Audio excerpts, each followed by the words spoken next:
water goes right under someone's driveway.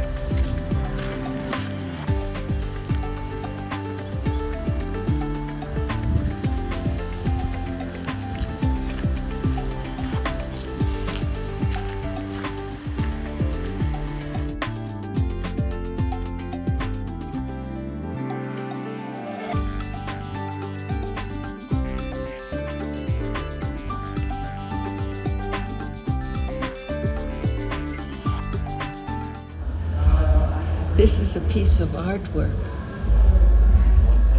And when you look at it, you look at it and you think how many hours it took an artist to make the actual individual beads, cutting them, sanding them, polishing them, making sure that when they string them, that the colors go together, and the pendant, cutting the stones so that they fit meticulously against one another in a frame, a silver frame. This is a piece of art that you're wearing. How come the turquoise doesn't crumble apart when they cut them? The stones that they use, the malachite, the jasper, the turquoise, the lapis, are hard stones so that when they cut them, they don't crumble. And now you were saying there's some sort of a, how do they do that orange? These orange straight lines. Unlike with cloisonne, where they put a metal between stones, this is where it's actually cut, and they have a thin black stone against an orange stone against a white stone, and they glue them. But it is done it's real detailed work, and it takes hours. It is really interesting. Thanks for sharing that, Carol. Thank you very much.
What is your name, please? Oh, this is Karen, and I'm welcoming you to La Villa Real de la Santa Fe de San Francisco de Asís. Which means? La Villa Real, the royal town de la Santa Fe, of the Holy Faith, de San Francisco de Asís, so St. Francis of Assisi. He's our patron saint. Oh. Yeah. So thank goodness we just call it Santa Fe today, Holy Faith. Wonderful.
everybody. It's nice to see your interest of our cuisine here in Santa Fe.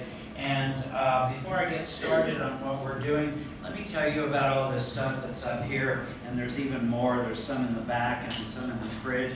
This is all what's called mise en place. Mise en place is a French term, and it means place in place, or put in place, or get ready to, or prepare for.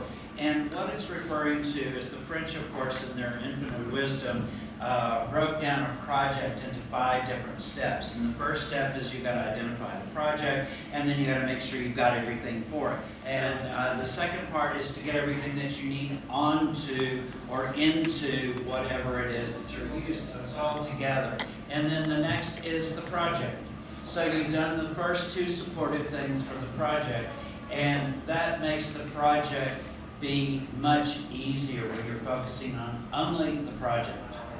And then after the project, of course, is the presentation or the finish, whatever you want to call it. And then finally, it is breaking it down. So, which sometimes happens simultaneously while you're working with it. So everything you do requires a mise en place, whether you realize it or not. It does. So like, I know people are used to YouTube tutorials, and I've tried those, and I'm like, how can you really cook like this? Because you're going back and forth and back and forth, and I can't, my mind doesn't work that way. So that's what's done for you. It's about 50% of the timing in cooking, whether you realize it or not. Up to half of your timing when you do a recipe is ingredient based. Okay? It's either gathering them or measuring them, whatever you do, that's what 50% of your time is. So it's done before you get here, because otherwise you would not have lunch before 2 o'clock, okay? Which we can't do. So, and it's really boring to watch me measure a cup of flour 5 times.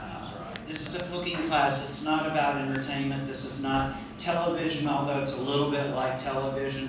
But, you know, if you can't see in the monitors or the mirror, there's no camera rolling around in the back like NBC. So you have to come up because we're limited to a certain degree. But I will promise I'll show you anything that you ask me if you just let me know, because I don't always know if you don't see or understand. Let's talk about what's going on up here and what you're going to make. And I'll explain these pots to you because I have a lot of things working simultaneously to save us a little time.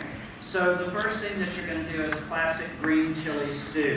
Now you're going to learn that I'm going to go backwards and forward. You're going to see, just like television to a degree, before, during, and after in all different stages. It's not going to necessarily be in sequence. Then you're going to have blue corn and green chili muffins with pinon nut butter. We're going to do a little bit of variation on that. We're going to have quesadillas, okay, to start with the salsa fresca. And then your dessert is going to be natillas. And I'm going to explain natillas to you because it's an unexpected dessert in most Mexican cookery. So the first thing I want to do, even though I'd like to get started on the natillas because I'd like the dessert to be in the fridge, I'd rather the green chili stew be tender for you because it's something that if I don't get going on immediately, it's not going to happen.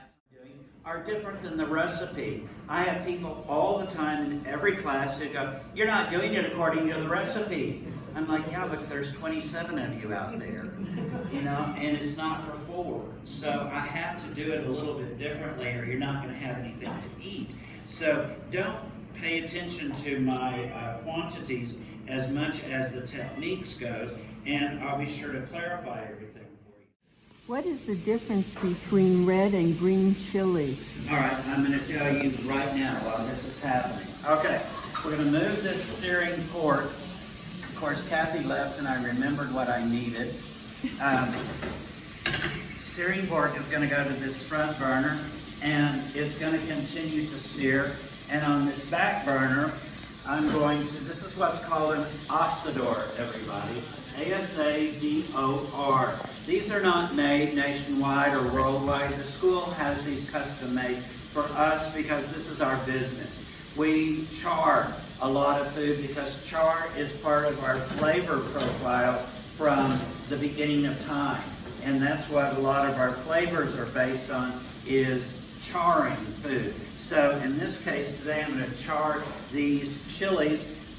These are Anaheim. They represent New Mexico green chilies. So how many of you know a lot about chilies or anything about chilies?